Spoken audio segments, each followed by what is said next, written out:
오늘 주신 하나님의 말씀은 요한복음 21장 15절로 18절까지의 말씀입니다.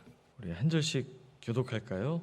내용이 짧기 때문에 여러분 내용을 생각하시면서 한 절씩 교독하시고 마지막 절은 같이 읽겠습니다.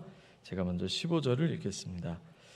그들이 조밥 먹은 후에 예수께서 시몬 베드로에게 이르시되 요한의 아들 시몬아 내가 이 사람들보다 나를 더 사랑하느냐 하시니 이르되 주님 그러하나이다. 내가 주님을 사랑하는 줄 주님께서 아시나이다. 이르시되 내 어린 양을 먹이라 하시고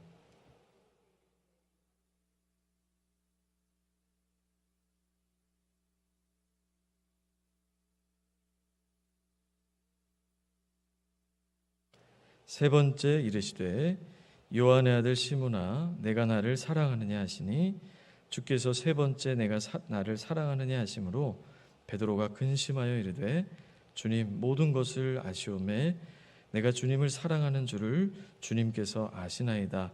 예수께서 이르시되 내 양을 먹이라. 같이 읽겠습니다. 내가 진실로 진실로 내게 이르노니 내가 젊어서는 스스로 띠띠고 원하는 곳으로 다녔거니와 늙어서는 내 팔을 벌리리니 남이 내게 띠띠우고 원하지 아니하는 곳으로 데려가리라. 아멘. 하나님의 찐사랑 오늘 벌써 5번째 시간이 되었습니다. 목적은 이것입니다. 성경에 나타난 하나님의 사랑에 대한 그 참사랑에 대한 그 메시지를 나누는데 우리가 하나님 사랑 잘 알죠. 잘 알지만 그 사랑이 너무 비상적인 사랑이라는 거예요. 하나님의 사랑 우리 아이들도 다 알죠. 하나님 사랑 알죠. 그러나 주님이 보여주신 사랑이 우리가 알고 있는 사랑과 조금 거리가 있을 때가 있어요. 저도 그렇게 느끼기도 하거든요. 왜냐하면 우리가 주님 사랑을 알면 반드시 삶이 변화되게 돼 있습니다. 영향을 받게 돼 있습니다. 그럼 나의 신앙생활이 만약 5년이라면 혹은 10년이라면 혹은 그 이상이라면 내 삶에 어떤 변화가 일어났는가? 정말 내가 변화되고 있는가? 정말 내가 하나님을 더 사랑하게 되는가? 그것을 우리가 살펴보고자 합니다. 사람은 영향을 많이 받을수록 그 사람의 영향을 받을수록 닮아가겠죠. 부부가 닮고 자녀들이 또 부모님을 닮는 것처럼 우리가 주님을 닮아가려면 주님의 영향을 받아야 되고 그 주님의 영향은 사실 오늘 이 자리에 예배 드릴 때만이 아니라 일상생활 속에서도 계속되거든요. 그럼 내가 얼마나 주님의 영향을 받는가? 만약 우리가 주님의 사랑을 오해하고 있다면 주님과 동행하기가 참 어려울 거예요. 주님이 정말 내가 잘못할 때마다 심판하시고 뭔가 지적하는 분으로만 계시다면 너 뭐 안 했니? 라고 묻는 분으로만 계신다면 그분과 동행만큼 무서운 일이 끔찍한 일이 없을 거예요. 그래서 늘 동행하옵소서 그게 제일 무서운 기도가 될 거예요. 무슬림들은 진짜 그렇습니다. 거기는 알라의 눈이라고 그걸 보면은 죽는 거예요. 그래서 그들은 기도만 하면 선교사님들이 이야기해요. 그렇게 하루에 5번 기도만 하고 나면 사람이 무서워진대요. 우리 그리스도인들은 반대죠. 기도하고 나면 달라지죠.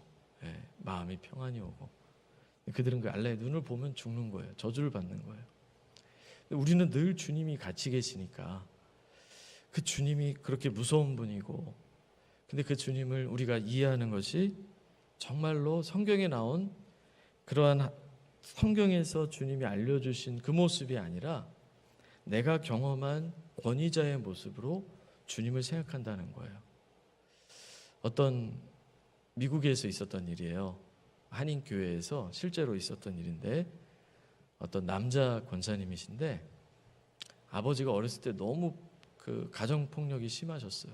그래가지고 한번 화가 나면은 다 뒤집어 엎고 막 부수고 때리고 그럼 이 권사님은 어렸을 때 그걸 피하는 법을 알고 있었어요. 뭐냐면은 아무것도 안 하고 조용히 있는 거예요.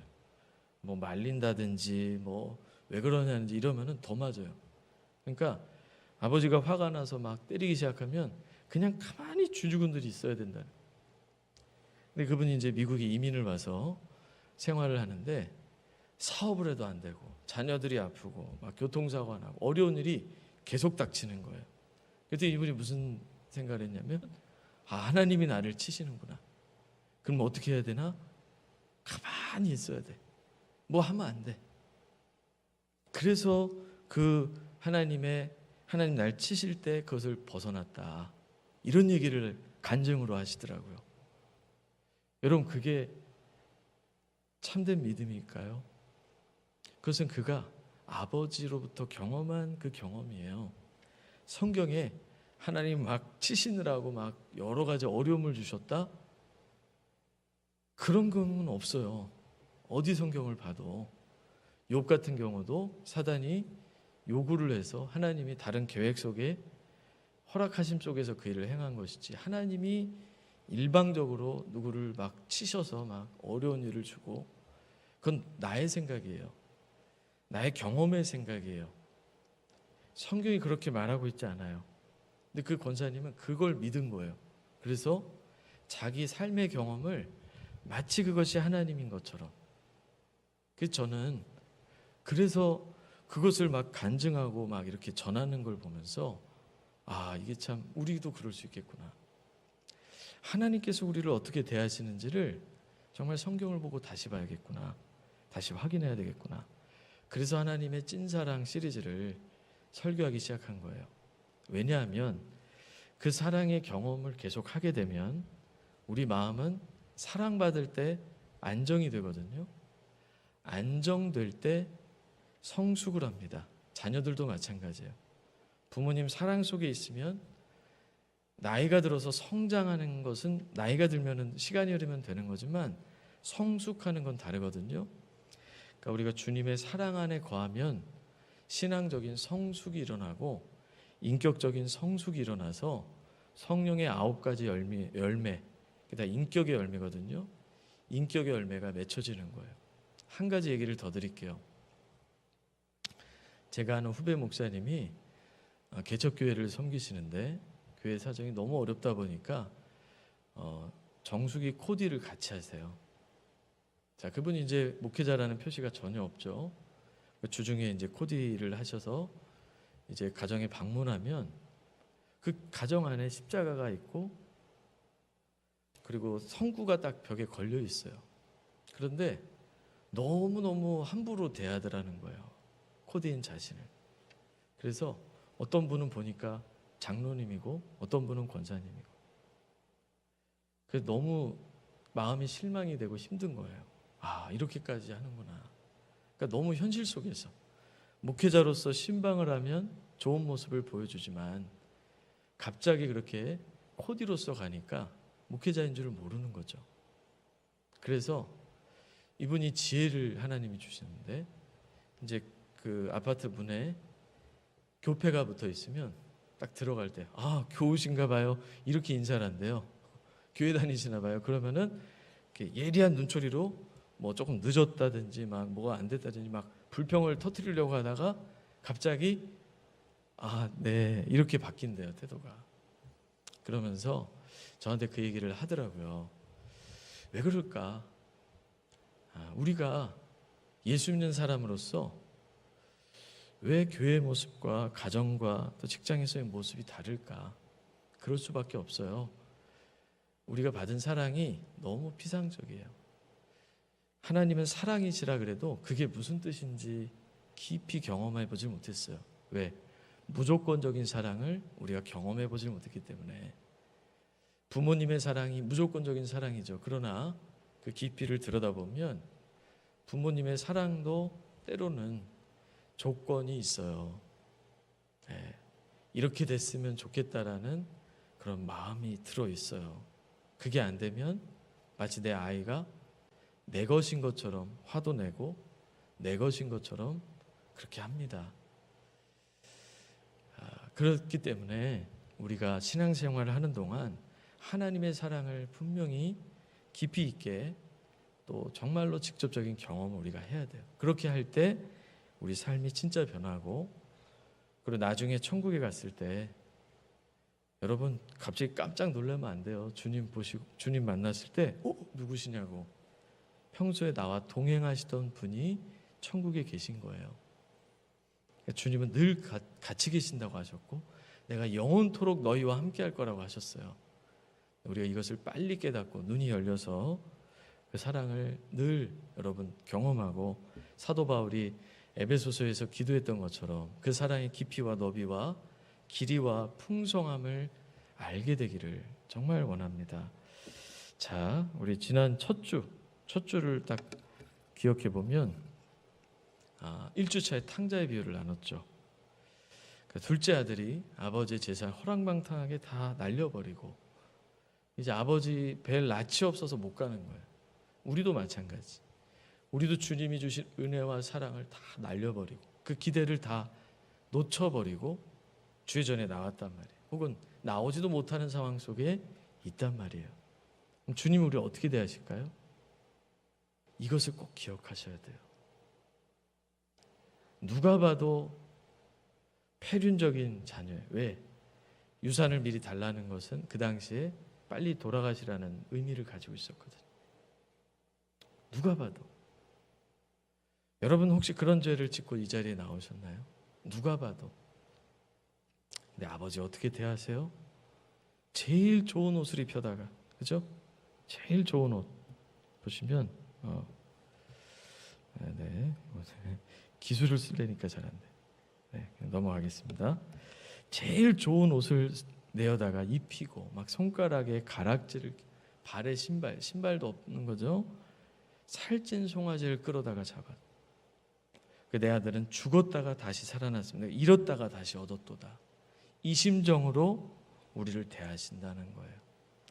내가 뭘 잘못하고 실수했기 때문에 주님이 나를 멀리하신다. 인간관계에 있어서는 그럴 수 있어요. 그게 좋은 건 아니겠죠. 근데 주님이 우리를 대하시는 건 다르다는 거예요. 조건적이 아니라는 거예요. 내가 뭘 잘했기 때문에 더 사랑하고 못했기 때문에 미워하고 이게 딱 우리 수준의 생각이에요. 그랬으면 벌써 여러분 사고 나고 막 교통사고 당하고 자녀들이 아프고 왜 우리는 보이지 않는 죄를 엄청나게 졌어요. 누굴 미워해도 살인한 거예요. 주님이 그렇게 말씀하셨잖아요. 성경적으로. 그렇죠? 누굴 미워만 해도 살인한 거예요. 누구에게 음욕만 품어도 간음한 거예요. 여러분, 그럼 우리가 생각하는 제가 생각했던 저도 그렇게 생각했으니까요. 그 정도면 주의 전에 못 나옵니다. 그리고 정말 예전에 제가 청년 사역할 때 어떤 청년이 경험했던 것처럼 11조를 제대로 못해서 기둥 뒤에 숨어서 예배드리는 그런 생각. 주님이 막 체크하신다고 생각해. 그러니까 그 주님과 동행할 수가 있겠어요? 생각만 해도 끔찍하죠.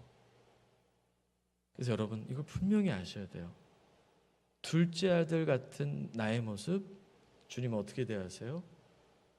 그가 정말 가슴앓이 한 것을 주님이 알아요. 아버지께 갈까 말까. 가면 날 받아줄까. 그냥 아들은 아니고 종으로만 받아줘도 참 감사하겠다. 우리 아버지는 종들을 잘해주니까. 근데 그가 섬기는 그 주인은 돼지가 먹는 주엄 열매도 주지 않았어요. 먹을 수 없었어요. 흉년이라. 그래서 아버지께 간 거예요. 기대감을 가지고 간 게 아니라 작은 희망을 가지고. 큰 기대는 아니었어. 아버지는 정말 먼 곳에서부터 거리가 먼 곳에서부터 기다리고 계셨어요. 여러분 이런 하나님을 아시나요? 여전히 조건적으로. 그래서 욥기에 보면 나중에 욥기를 나누겠지만 우리가 잘한 것이 하나님께 영향을 준다고 생각하시나요? 우리가 잘못한 것이 하나님께 영향을 준다고 생각하시나요? 내가 뭘 잘하면 하나님께 득이 될까요? 내가 공부를 열심히 하고 효도하면 부모님께 영향을 주겠죠. 부모님 기뻐하실 수 있겠죠. 근데 내가 뭘 잘했다고 선한 일을 많이 했다고 하나님 뭐 복 덕되는 게 있나요? 이건 우리 인간적인 생각이에요. 무조건적인 사랑이라는 것은 그냥 사랑하시는 거예요. 왜? 이유는 하나. 로마서 5장 8절. 우리가 아직 죄인 되었을 때에 그리스도께서 우리를 위하여 십자가에 죽으심으로 하나님께서 우리를 향한 자기의 사랑을 확증하셨느니라. 십자가에서 아들이 날 사랑하셔서 대신 죽으신 것 때문에 그 사랑하신다. 나를 살려고 십자가의 독생자 예수 그리스도의 십자가에서 생명이 나에게 주어졌어요. 나는 그냥 죄인된 존재가 아니라 그 십자가의 대속의 사랑을 입은 자예요. 하나님께서 우리를 보실 때는 그 십자가의 피로 죄가 씻겨진 자로서 보는 거예요. 그래서 예수 십자가의 사건이 나와 분명한 관계가 없다면 그 사랑이 흔들릴 수밖에 없고, 그것이 분명하면 그 사랑은 점점 깊어지는 거예요. 그래서 여러분, 질문을 드리는 거예요. 둘째 아들이 유산을 다 허비하고 왔을 때 어떻게 대하셨느냐? 우리 어떻게 대하실까요? 그걸 여러분 꼭 기억하셔야 돼요. 이게 첫 번째예요. 두 번째, 음행한 여인의 이야기를 나눴죠. 기억나시죠? 누가 봐도 죄, 음행한 건 누가 봐도 죄. 현행범, 현장에서 걸렸어요. 어떻게 했어요? 돌에 맞아 죽었어요. 그래서 그 죄를 완전히 끊어버린다. 돌로 쳐서 돌무덤에서 죽는 거예요. 그런데 주님이 그 여인에게 물어보시는 거죠. 여자여, 너를 고발하던 그들이 어디 있느냐? 너를 정죄한 자가 없느냐? 죄 없는 자가 먼저 돌로 치라고 하니까 돌을 들고 있다가 다 내려놓고 다 돌아갔죠. 너를 돌로 치던 자가 어디? 그랬더니 대답하되 주여 없습니다. 없나이다. 누가 봐도 죄, 이거는 그 죄가 걸린 거예요. 그때 주님이 뭐라고 말씀하시죠? 나도 너를 정죄하지 아니하노니 가서 다시는 죄를 범하지 말라. 이 말씀을 드리니까 뭐 다 죄는 없는 거냐? 죄를 범하지 말라. 그 죄예요. 음행은 죄예요. 간음은 죄예요. 동성애는 죄예요. 그러나 정죄하지 않겠다. 죄를 범하지 말아라.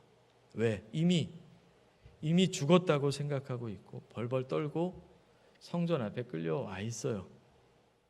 영화에서 보듯이 길바닥에 내동댕이 친 게 아니에요. 성경을 보면 성전에 끌고 옵니다. 주님 앞에. 예배당에 누군가가, 목사님이나 장로님, 이 시대엔 그러지 않겠지만 바리새인과 서기관들이 끌고서 주님 앞에 내동댕이 친 거예요. 이 앞에 내동댕이 친 거예요. 손가락질하는 상황이에요. 돌은 안 던져도 비난하는 상황이에요. 교회에서도 누군가를 험담하거나 할 때 비슷한 상황이 되겠죠. 누가 봐도 진짜 죄. 그런데 주님은 정죄하지 않는다. 그러나 그 죄를 다시는 범하지 마라. 누가 봐도 죄인 죄를 내가 졌어요. 주님이 어떻게 대하실까? 다 없는 걸로 진짜 이 차원이 아니에요. 그것을 내가 너무 아파하고 있는 상황이에요. 자녀가 너무 떨고 있는 상황이에요. 거기에 채찍질을 때리는 게 아니라 끌어안아 주겠죠. 그리고 그건 죄잖아. 그치? 그건 안 되겠지? 이렇게 얘기하시는 거예요. 자, 둘째 아들 그리고 음행한 여인 공통점은 하나님께서 어떻게 대하셨느냐, 주님이 어떻게 대하셨느냐. 탕자의 비유 전에 10드라크마 중에 1드라크마를 잃어버리고 양 100마리 중에 1마리를 잃어버린 비유가 먼저 나오거든요. 공통점이 뭐냐면 10드라크마 동전 중에 하나를 잃어버린, 하나를 찾아서 친구와 같이 기뻐하고 잔치를 했다. 양 1마리를 찾아서 99마리를 놓고 1마리를 찾아다녔다. 여러분, 양과 동전이 뭐가 그렇게 대단하다고? 음행한 여인, 죄가 없다고? 정죄하지 않았다고? 어떻게 이럴 수 있지? 둘째 아들, 여러분 이것은 부모와 자녀 관계예요. 생명을 다해 사랑하는 자녀, 그 부모의 심정이에요. 자녀가 아무리 많아도 한 자녀 잃어버리면 잠을 잘 수 없죠. 우리가 자녀라는 거예요. 잘했기 때문에 사랑하는 인간적인 사랑 말고 그냥 너무너무 사랑스러운 거예요. 존재만으로도. 이것을 어떻게 우리가 이해할 수 있어요? 우리가 이것을 깊이 묵상해야 돼요. 이렇게 나를 받아주시는 분이 하나님이시라고? 이렇게 나를 품어주시는 분이 하나님이시라고? 이것을 보셔야 돼요. 3주차 가기 전에 분명한 죄인을 주님은 왜 정죄하지 않으셨나? 자녀로 보는 거예요. 죄를 진 것을 알고 있어요. 아니 모르게 아유 이건 죄도 아니잖아요 이러면 다르겠죠. 그러나 죄인 것을 알고 있어요. 정죄받을 것을 알고 있어요. 거기에 소금을 뿌리는 게 아니라 그대로 받아주시는 거예요. 그리고 다시는 그 죄가 또 반복되면 안 되겠다. 부모 자녀의 마음이죠.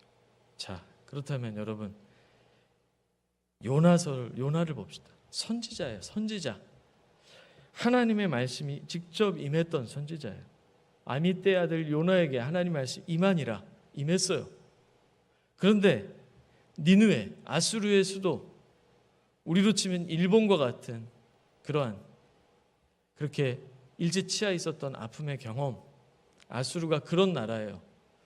거기 가기가 싫은 거예요. 니느웨가 아니라 다시스, 엄청나게 먼 반대로 가는 거예요. 그 배를 탄 거예요. 여러분 그 정도면은 막 사고도 나고 문제도 생겨죠. 선지자가 하나님의 뜻을 어겼는데, 사명자가 사명자의 길을 안 갔는데, 저럼 우리는 배가 막 뒤집어지고 막 물에 빠져서 물고기가 삼켰다. 전혀 아니죠. 성경에 보면 요나가 뛰어내려요. 요나가 빠져요. 나 때문이에요 이러면서. 사실 자고 있었어요. 막 파도 칠 때. 어떻게 그 파도 치는데 잘 수 있을까? 하나님을 아는 거예요. 그 하나님이 나를 죽이지 않고, 하나님 제 마음 아시잖아요. 제가 니느웨에 가기 싫은 마음 아시잖아요. 그러면서 바다에 빠지는데 물고기가 와서 살린 거예요. 그 안에서 하나님을 생각하죠. 내가 이래도 저를 품으시네요. 회개를 하고 나옵니다. 그래서 니느웨에 가서 선포합니다. 하나님의 말씀을. 근데 막 그들이 회개를 하네. 너무 보기 싫은 거예요. 그래서 차라리 죽여달라고. 저 모습을 보느니, 저렇게 잘 되는 걸 보느니 차라리 죽여달라고. 그랬더니 하나님이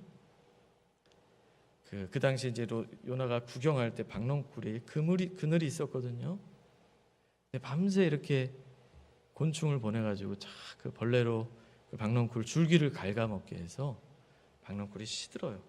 아침에 이렇게 딱 눈을 뜨니까 또 그냥 누우면 좋은데 하나님이 뜨거운 동풍을 이렇게 불었어요. 그러니까 막 뜨겁고 햇빛이 내리쬐죠. 그러니까 막 덥고 짜증나고 막 그들은 회개하고 있고 막 어린아이부터 막 회개를 선포하고 막 그러니까 너무 싫은 거야. 그래서 차라리 죽여달라고. 그리고 덥고 짜증난다고. 그랬더니 하나님이 요나서 마지막 4장 10절로 11절에 이렇게 말씀하셔요. 네가 하룻밤에 났다가 하룻밤에 말라버린 이 박넝쿨을 네가 아꼈는데, 덥다고 막 죽고 싶다고 막 이랬는데, 내가 하물며 이 큰 성읍 니느웨, 좌우 분별을 못하는, 영적으로 분별하지 못하는 자가 12만여 명, 가축도 많이 있나니 내가 어찌 아끼지 아니하겠느냐. 하나님 보시기엔 하나님의 창조하신 피조물이에요. 내가 싫어하는 원수도 혹시 크리스찬이라면 하나님이 그를 용서하고 사랑하고 계실 수 있다라는 사실. 여기서 말씀을 전하는 핵심은 이거예요. 심판이 아니라 깨닫게 하시려는 하나님의 마음. 선지자가 사명을 어겼으니 끝이야, 이게 아니라 그를 자꾸 깨닫게 하시는 거예요. 그 요나서가 그렇지 않겠느냐라고 그렇게 끝나요. 요나가 막 회개를 하고 돌이켰다. 나중엔 그랬겠죠. 그러나 그렇게 끝나요. 깨닫지 못하느냐. 지난주에 이제 주님을 배반한 베드로 뿐만 아니라 12제자 다 배반하고 다 도망갔어요. 주님이 어떻게 대하시느냐. 나타났죠. 평강이 있을지어다. 숨어있는 제자들에게. 근데 다음날 어부 생활로 돌아간 거예요. 주님이 이제 딱 등장했으니까 이제 다시 제자 생활을 해야 되잖아요. 근데 갈 수가 없는 거예요. 왜? 자기가 한 일을 아니까. 이게 우리 인간 본성의 마음이에요. 그런데 거기 그 어부 생활한 그곳에, 과거로 돌아가 버린 그곳에 주님이 찾아갔단 말이에요. 찾아가셨어요. 그래서 조반을 차려놓고 모닥불 피워놓고 거기에 물고기와 생선과 떡을 구워서 밤새도록 헛구물질한 제자들에게 깊은 곳에 그물을 던져라.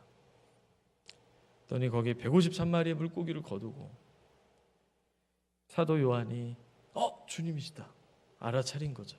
근데 베드로가 울통 먹고 있다가 이제 탁 입고서 주님 하고다가 이거 와서 좀 먹어라. 근데 아무도 못 먹는 거예요. 그랬더니 주님이 어떻게 해요? 13절에 가져가다. 오늘 셀프인데 직접 가져주라. 그때 여러분 눈빛이 어땠을까요? 그 생각을 해보는 거예요. 그렇게 쭈삣쭈삣 다가오지 못하는 제자들을 보는 주님의 눈빛이 어떨까요? 이걸 우리가 경험해야 돼요. 내가 경험해야 돼요. 내가 뭔가를 잘못하고 숨어있는 그 상황, 그때 그래도 사랑으로 나를 다가오셔서 배고팠지 하시는 그 눈빛을 우리가 경험해야 돼요. 그래야 남을 정죄하지 않아요. 똑같이 나도 세상에서 교회에서 똑같은 경험을 계속하면 하려고 해도 할 수가 없어요. 주님만이 하실 수 있어요. 이래서 이 충격 앞에 제자들이 한 번 충격을 받았죠. 첫 번째 충격은 이거예요. 제자들이 숨어 있을 때 와서 평강이 있을지어다. 너희들 여기 숨어 있었냐가 아니라 나의 분이 나더니 여기 또 나 부활한 자리에 오지도 않고 몇 명만 오고 여기 숨어 있냐라고 안 하고 평강이 있을 때 3번을 하시고 두 번째 나타나셔서 떡과 물고기를 손수 구워서 그것도 직접 먹이시고 그 다음 2번 충격 받았죠. 내가 경험한 선생님과 다르다는 거예요. 내가 경험한 목회자와 다르다는 거예요. 제사장과 다르다는 거예요. 선지자와 다르다는 거예요. 기적을 못 봐서 변한 게 아니에요. 기적 엄청 봤습니다. 죽은 사람도 살아나는 거 봤어요. 부활을 하셔서 변한 게 아니에요. 부활 봤어요. 부활하신 주님 봤어요. 그래서 변화된 게 아니에요. 이 2번째 충격 이후에 이제 오늘 말씀 베드로의 이게 주님의 마음, 그다음 베드로가 언제 변했냐? 저는 이때 변했다. 3번 충격을 받고 변했다. 조반 먹은 후에 이제 일이 일어납니다. 베드로에게 주님이 물어보시는 거죠. 네가 날 사랑하느냐? 사명을 좀 맡기려면 너 일단 회개부터 해라. 네가 잘못한 거를 다 돌이키고 어떻게 이 잘못을 다시 범하지 않을지 연구하고 그다음 나랑 나누자. 일단 이게 없어요. 이게 없습니다.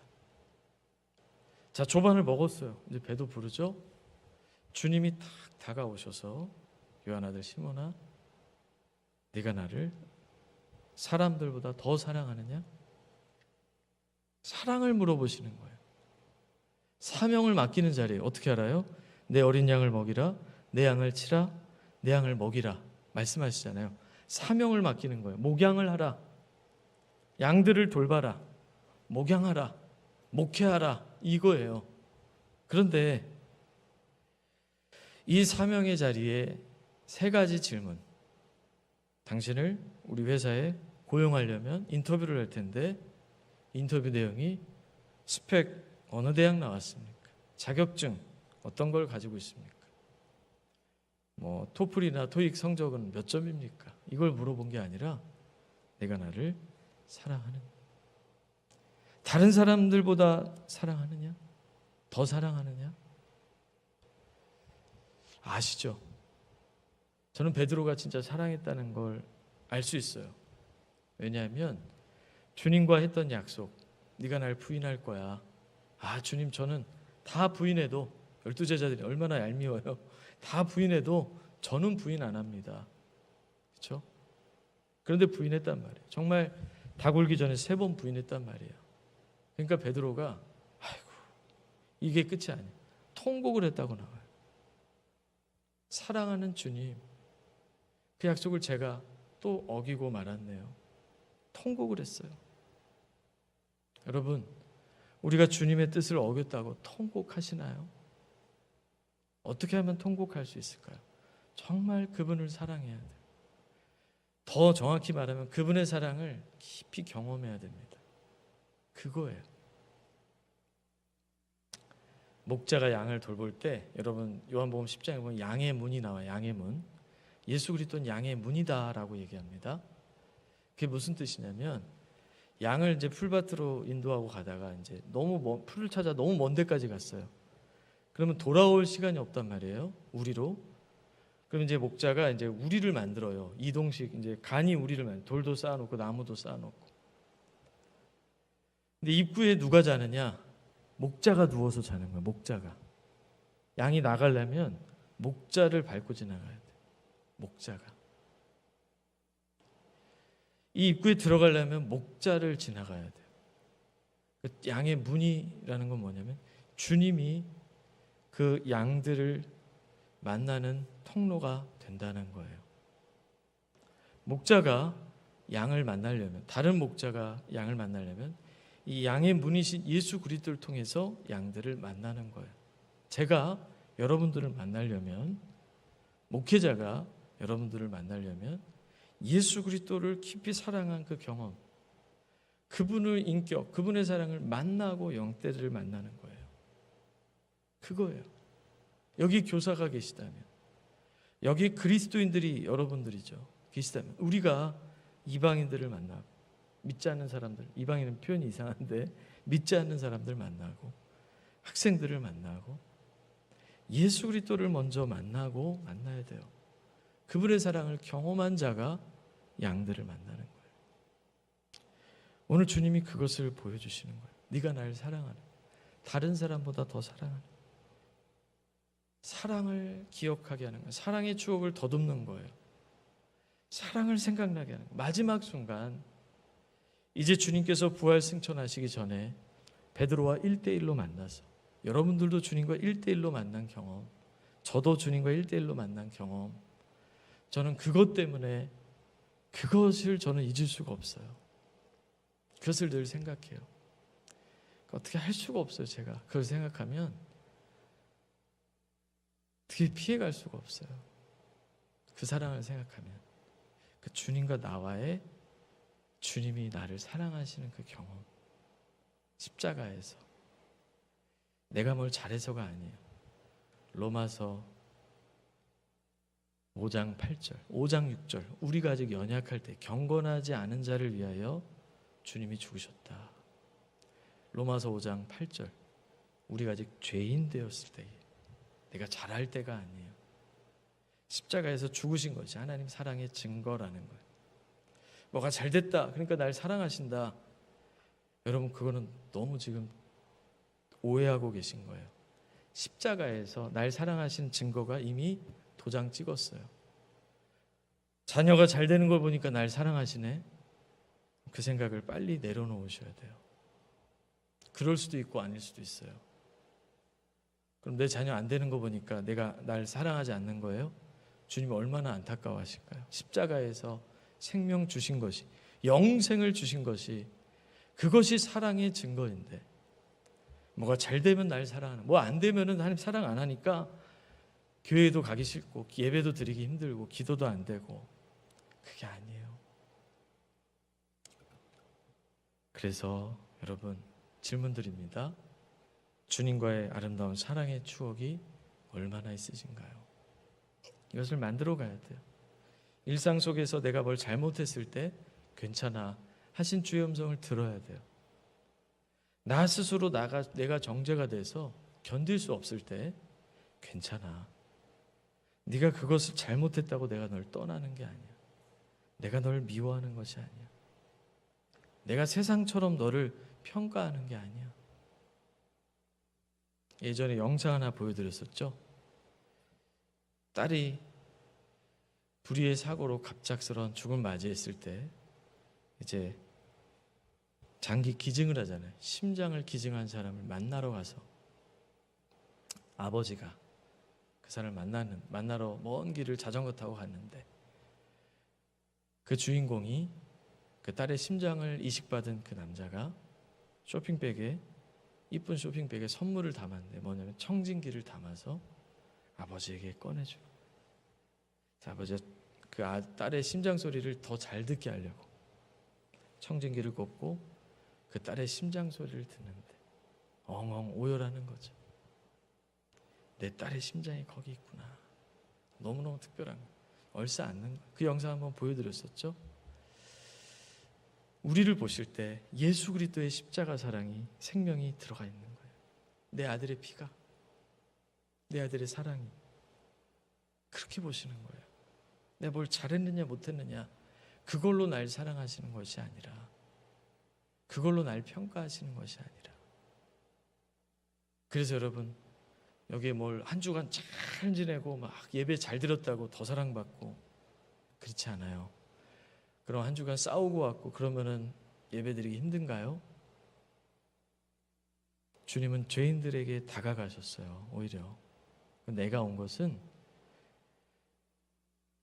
의인으로 의사로서 왔다. 아픈 자들 고쳐주러 왔다. 나는 잘했어요. 이런 사람을 위해 온 것이 아니다. 우린 누구나 넘어지고 쓰러지고 실수하기 때문에 가정에 자녀에게, 남편에게, 아내에게, 직장에서 서로에게 아픔을 주는 존재, 부족한 존재이기 때문에. 그러나 주님이 나를 사람들은 비록 나를 그렇게 대할지라도 주님이 나를 대하신다는 걸 말씀대로 믿어야 돼요. 그렇게. 그래서 교회는 특별히 사명자의 조건, 사명자의 길은, 그 길은 그거예요. 주님 사랑이에요. 내가 교회에서 어떤 사명을 맡았습니까? 그 일을 하기 전에 주님의 사랑이 내가 충분히 있는가를 봐야 돼요. 그 자리를 가야 돼요. 먼저. 그래서 회복해야 돼요. 내 사랑이 부족하니까 아무것도 못한다, 그것이 아니라 그것을 더 깊이 쌓아 나가야 돼요. 기도 제목이 되어야 돼요. 이 모든 것 위에 사랑을 더하라. 온전하게 매는 띠니라. 골로새서에 놀라운 말씀이 들어가 있죠. 사랑으로 나를 끌어안아 주시는 것. 우리가 연결이 되는 거예요. 바리새인은, 서기관들은 누가 죄를 졌냐 이걸 체크했죠. 이 모습이 우리 신앙생활 속에 있어요, 없어요? 있어요. 이걸 빨리 벗어나야 돼요. 그걸 빨리 벗어나야 돼요. 데살로니가후서에 우리가 너희를 향하여 항상 감사하는데 믿음이 자라고 다 각기 서로 사랑함이 풍성합니다. 이걸 너무 감사했다는 거예요. 믿음이 자라고 사랑함이 풍성했다. 우리도 믿음만 자라면 안 되고 사랑도 풍성해야 되겠죠. 믿음, 소망, 사랑, 그 중에 제일은 뭐예요? 사랑인데, 사랑이 커져야 되는데 말로는 사랑이 제일이라고 하지만 하기가 어려운 거예요. 왜? 내가 그 사랑을 너무 세상 경험으로 받았기 때문에, 주님의 사랑을 깊이 경험하지 못했기 때문에 그 중에 제일이 사랑이 될 수가 없어요. 무서운 사람이 되는 거예요. 두려운 일이죠. 데살로니가 후서 2장 10절에 진리의 사랑을 받지 아니하여 구원함을 받지 못했다. 진리를 받지 않아서 이렇게 말씀할 수도 있는데, 진리의 사랑, 진짜 사랑, 참사랑, 찐사랑, 구원은 율법을 행함으로 얻는 것이 아니에요. 주님 믿는 믿음으로 얻는 것이죠. 근데 주님의 그 사랑을 믿는 거예요. 이제 정리가 되시죠? 그 사랑을 믿는 거예요. 십자가를 율법적으로 그냥 안다는 게 아니라 그 십자가에서 뭘 했느냐는 거예요. 날 사랑하셨다는 거. 그리고 그분은 이 땅에 계시는 동안 계속 우리를 사랑하셨어요. 마지막 순간까지 사랑하셨어요. 부활 승천하시면서 사랑을 말씀하셨어요. 우리가 그것을 추억하며 살아가야 돼요. 그것을 늘 기억해야 돼요. 주께서 너의 마음을 인도하여 하나님의 사랑과 그리스도의 인내에 들어가게 하시기를 원하노라. 하나님의 사랑과 그리스도의 인내, 그렇죠? 그냥 인내만 할 것이 아니라 그리스도의 사랑 속에 들어가야 돼요. 사랑하는 성도 여러분, 주님의 사랑 우리가 5번째 보았습니다. 이제 그 사랑 우리에게 적용해야 돼요. 내가 뭔가 잘못하고 실수하고 넘어졌을 때, 그래서 내가 교회 나오기 힘들 만큼 내 낯이 주님 앞에 부끄러울 때, 그때 주의 전에 나오세요. 오셔서 주님, 이래도 저를 사랑하시나요? 그럼 주님 이렇게 말씀하실 거예요. 그래, 내가 너의 조건으로 널 사랑하는 게 아니란다. 그냥 무조건이야. 내가 널 사랑한다.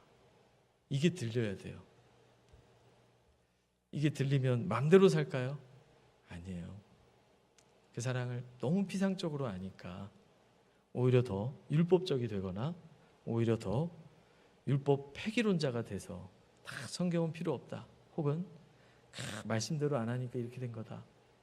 그게 아니라 주님은 주님의 사랑 안에서 이걸 볼 수 있어야 돼요. 그래서 대하시는 게 달라요. 이렇게 이해하시면 편해요. 율법은 악보. 우리가 성가대를 생각하면 율법은 악보예요. 말씀은 악보예요. 이 악보가 없이는 더 서로 다른 노래를 부르겠죠. 있어야 돼요. 그러나 지휘자는 성령님, 주님이세요. 어느 부분은 강조하고 약하고 이게 다 다른 거예요. 다 똑같이 적용하지 않아요. 어떤 사람에게는 더 조심스럽게 대할 수 있어요. 잠들어 있는 영혼들은 깨우려고 하시겠죠. 너 이러면 안 돼! 이러실 수 있겠죠.